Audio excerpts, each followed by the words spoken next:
the 12 heroic and brave men chosen by Jesus. What happened to them? Were they able to fulfill the Great Commission? We certainly know that most of them became martyrs for Christ, but how much did they suffer just so we can have this precious gospel that we have today? In this video, we'll go on a journey into the life of these 12 men and what became of them. Chapter 1. How Jesus chose the 12 disciples. Jesus had just been baptized by John the Baptist, and he had fasted for 40 days. The 40 days fast where he experienced the 3 temptations of the devil. Just when you would say, peace at last, for Jesus it was more than that. Now it was time for him to organize his church and take the gospel to many places besides Galilee.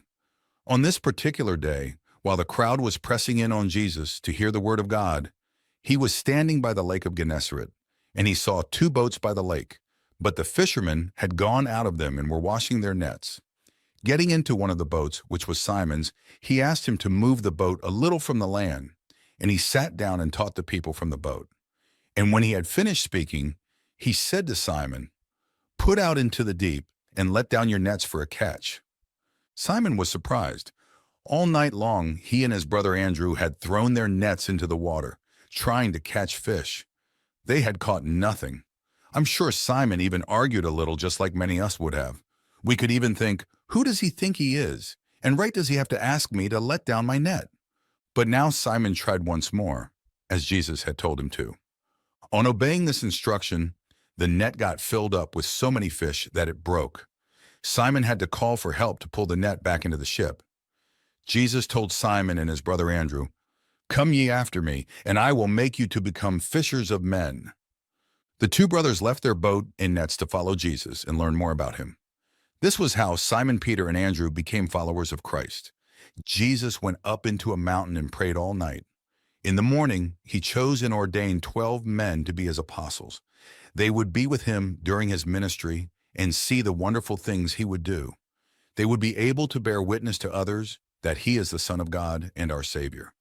Jesus gave them priesthood authority to preach the gospel and heal the sick. The first apostle whom Jesus ordained was Simon, the fisherman whose net broke. Jesus gave Simon the new name of Peter. Next, he called the fishermen James, John, and Andrew. Jesus then called Philip, Bartholomew, Matthew, and Thomas. He also ordained James, Simon, Judas, and Judas Iscariot. Jesus chose each one for a special purpose. In the Gospels, Peter is always listed first, always seen as the leader and the apostle who often spoke for the others. I would say that Peter often suffers from foot-and-mouth disease, speaking when silence would be better. The group that Jesus chose was a motley group indeed. What a variety of personalities. Peter, the outspoken one, James and John, short on patience and nicknamed the Sons of Thunder, shown ready to call devastation down on a Samaritan town because the people would not permit Jesus to pass through. There was Matthew, the former tax collector, considered a traitor to the Jews since tax collectors worked for the Romans.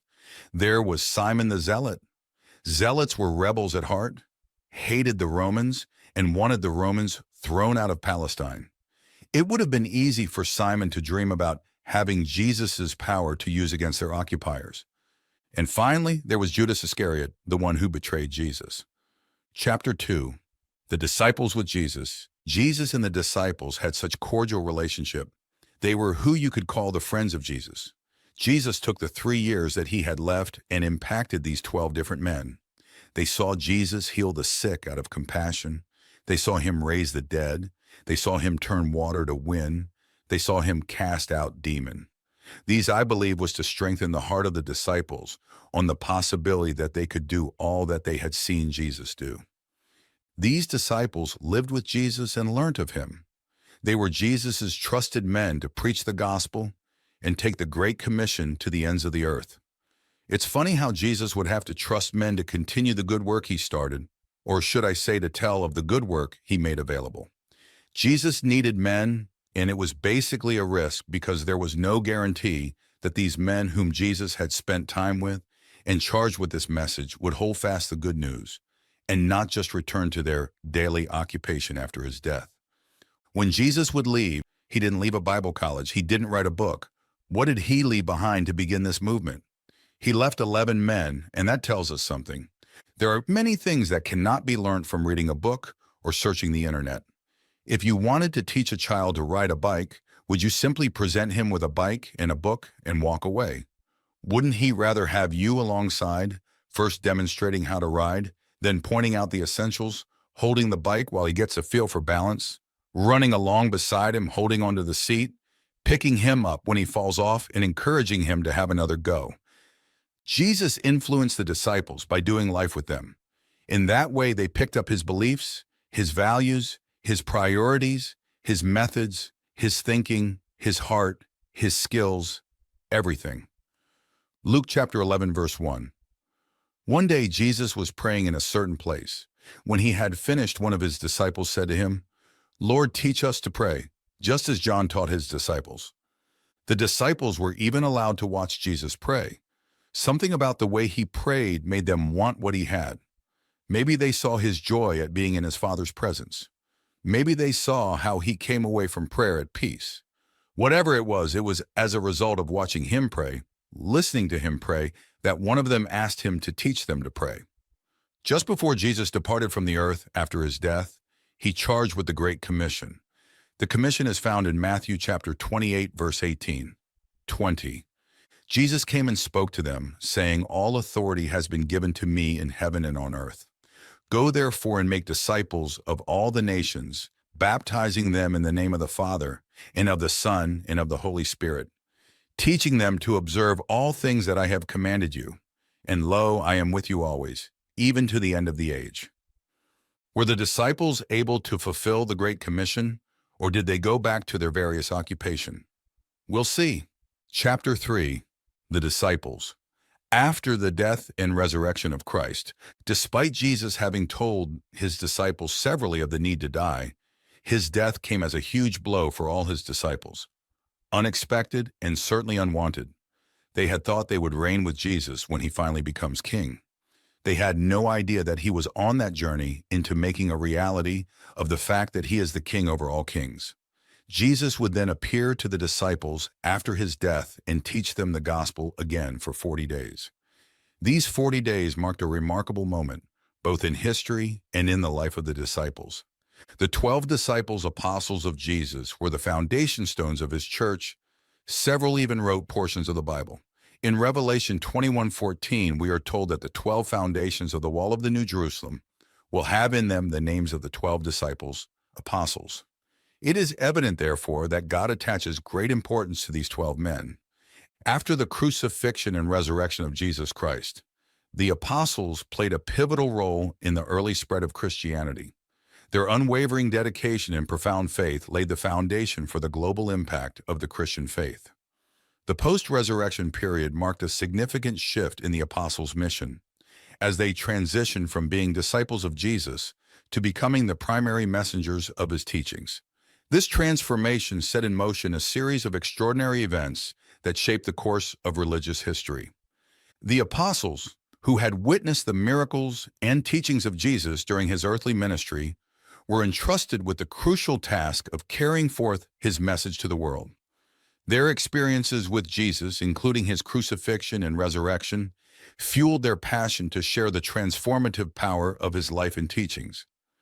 As they embarked on this monumental undertaking, the apostles encountered numerous challenges and triumphs, ultimately leaving an indelible mark on the spread of Christianity. The post-resurrection era marked a time of profound spiritual awakening and fervent evangelism as the apostles fearlessly proclaimed the message of salvation and redemption. Their unwavering dedication and willingness to endure hardship for the sake of their beliefs exemplified the depth of their commitment to the teachings of Jesus Christ. Following the resurrection of Jesus, the apostles embarked on a momentous journey to spread the gospel, carrying out the mandate bestowed upon them by Jesus himself. Their mission was characterized by unwavering dedication, resilience, and an unyielding commitment to sharing the transformative message of Jesus Christ. The apostles ventured far and wide, traversing diverse regions and encountering people from varied cultural backgrounds. Their fervent zeal to spread the gospel led them to engage with individuals from all walks of life, transcending societal barriers and geographical boundaries. This tireless endeavor to reach diverse audiences underscored the apostles' deep conviction in the universal significance of Jesus' teachings. As they journeyed from place to place, the apostles fearlessly proclaimed the message of salvation and redemption, drawing upon their personal experiences with Jesus and the profound impact of his resurrection. Their impassioned delivery of the gospel resonated with multitudes, stirring hearts and kindling a fervent desire for spiritual transformation. The apostles' unwavering commitment to their mission was evident in their willingness to endure hardships and persecution for the sake of spreading the gospel. Their resolute determination in the face of adversity served as a powerful testament to the enduring impact of Jesus' teachings and the profound significance of his resurrection. Through their tireless efforts, the apostles played a pivotal role in laying the groundwork for the global dissemination of Christianity. Following the resurrection of Jesus, the apostles embarked on a profound literary endeavor, penning epistles that would profoundly shape the early Christian church and serve as enduring sources of spiritual guidance and inspiration. These epistles, or letters written by the apostles, were instrumental in conveying essential teachings, addressing theological concerns, and providing pastoral guidance to growing Christian communities. These letters served as a means of imparting wisdom, offering encouragement, and addressing doctrinal issues that were integral to the growth and sustenance of the early Christian church. Through their epistles, the apostles sought to instill a sense of unity and shared purpose among diverse Christian communities, emphasizing the transformative power of Jesus' teachings and the profound significance of his resurrection.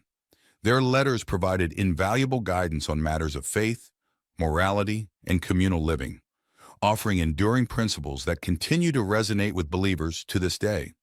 The apostles' epistles also served as a means of addressing specific challenges and theological inquiries that arose within the early Christian communities. With clarity and conviction, the apostles addressed doctrinal controversies, provided pastoral counsel, and reaffirmed the foundational tenets of the Christian faith, thereby fortifying the spiritual resilience of believers and fostering a deeper understanding of Christian doctrine. The apostles achieved such great feat, but all of this came at great costs.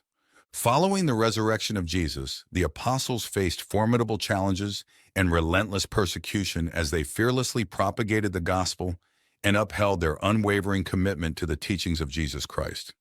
The apostles' unyielding dedication to their mission often brought them into direct conflict with entrenched religious authorities and societal norms, leading to harrowing trials and, ultimately, martyrdom.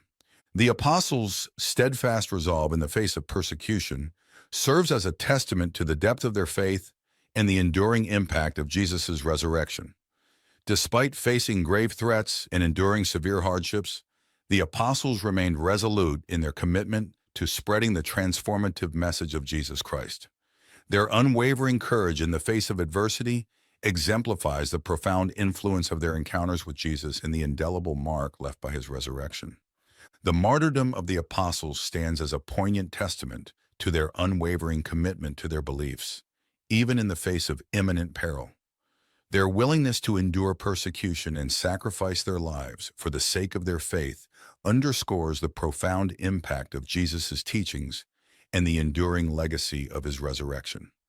The apostles' martyrdom serves as a powerful reminder of the extraordinary sacrifices made in the name of spreading the gospel and upholding the principles of Christianity. The apostles' martyrdom also stands as a testament to the enduring power of their message and the transformative impact of Jesus' resurrection. Their steadfast commitment to their beliefs, even in the face of persecution and death, continues to inspire and resonate with believers, underscoring the timeless relevance of their mission and the enduring legacy of their unwavering faith. The martyrdom of the apostles serves as a poignant reminder of the profound sacrifices made in the name of their faith and the enduring impact of their unwavering commitment to the teachings of Jesus Christ. Their willingness to endure persecution and ultimately sacrifice their lives stands as a testament to the enduring legacy of their mission and the transformative power of Jesus' resurrection. Chapter 4. How the Apostles Died. Jesus' closest followers were the apostles, known as the 12. As leaders in the early church, Each of the apostles played an integral role in spreading the church throughout the ancient world, and many of them died as a direct result of their ministry efforts, often at the hands of the people they were called to reach. However, only two of their deaths are recorded in the Bible, James and Judas Iscariot. Most of what we know about the other apostles' deaths come from ancient Christian writers and church tradition. It's not news that Judas Iscariot committed suicide when he hung himself after learning of the death of Jesus. In his place, a disciple named Matthias was chosen through the casting of lot. But how did the remaining 11 disciples die? Simon Peter. According to church tradition, Peter was killed by Emperor Nero around 64 AD after the Great Fire of Rome, which he famously blamed Christians for starting. A second-century apocryphal text called Acts of Peter was the first account claiming Peter was crucified upside down, which was allegedly because he didn't consider himself worthy of dying the same death as Jesus. At the end of the Gospel of John, Jesus predicts Peter's death when he tells him in John chapter 21, verse 18, "When you are old, you will stretch out your hands, and someone else will dress you and lead you where you do not want to go." In case you missed that, John remarks, Jesus said this to indicate the kind of death by which Peter would glorify God. Andrew. Peter's brother Andrew allegedly suffered a similar death, but the origin of this tradition isn't as reliable. According to tradition, Andrew was martyred by crucifixion in the Greek city of Patras around 60 AD. Like his brother Peter, Andrew didn't consider himself worthy to die in the same way as Jesus, and so he was bound, not nailed, to a cross which was hung in an X shape instead of a T. For this reason, an X-shaped cross is sometimes referred to as St. Andrew's Cross. His legacy lives on as the patron saint of several countries, including Scotland, Russia, and Greece, and his life continues to inspire Christians to share their faith with others. Thomas, the disciple Thomas, also known as Didymus, is often remembered for his skepticism, earning him the nickname Doubting Thomas. History has it that he was martyred in Mylapore, India, where he was stabbed with spears. Syrian Christian tradition specifies Thomas was martyred in Mylapore on July 3, 72 AD, noting that he was killed with a spear. An early ecclesiastical calendar entry reads, "The 3rd of July, St. Thomas, who was pierced with a lance in India." James the elder, Boanerges, son of Zebedee and Salome, brother of John the Apostle, a fisherman who lived in Bethsaida, Capernaum, and Jerusalem. James was the first of Jesus' apostles to die for following him, and he's one of the only two apostles whose death is recorded in the Bible. He was executed with a sword. We read about his death in Acts chapter 12. It was about this time that King Herod arrested some who belonged to the church, intending to persecute them. He had James, the brother of John, put to death with the sword. King Herod was eager to win the favor of the Jews. Since the Jews were very interested in preventing Christianity from spreading, he believed persecuting Christians would please his Jewish subjects, and it did. He preached in Jerusalem and Judea and was beheaded by Herod, AD 44. Philip. The Apostle Philip is often recognized for his role in the early Christian church. While not much is known about his early life, Philip is believed to have come from Bethsaida, the same town as Peter and Andrew. Tradition says that disciple Philip preached in Phrygia and died a martyr at Hierapolis. Scholars disagree on Philip. In Acts chapter 6, verse 5, we have Philip as one of the 7 ordained deacons. Some say this is a different Philip. Some believe this is the apostle. If this is the same Philip, then his personality came more to life because he had a successful campaign in Samaria. There are plenty of possibilities to the death of Philip. One record says he died of natural causes. Another says he was beheaded, or stoned to death, or crucified upside down. What we do know is that he died sometime in the 1st century, possibly around 80 AD. Most of the earliest traditions seem to point to him being martyred in the ancient Greek city of Hierapolis. Polycrates of Ephesus wrote in a letter to Pope Victor, "I speak of Philip, one of the 12 apostles, who is laid to rest at Hierapolis." Bartholomew. The apostle Bartholomew is also known as Nathanael in some biblical accounts. He is believed to have traveled extensively to spread the teachings of Christ, with some accounts suggesting that he went as far as India, Armenia, Ethiopia, and Mesopotamia. In Armenia, he is particularly revered for his missionary efforts and is considered one of the patron saints of the country. Bartholomew was probably martyred, but like many of the apostles, there are several ways it may have happened.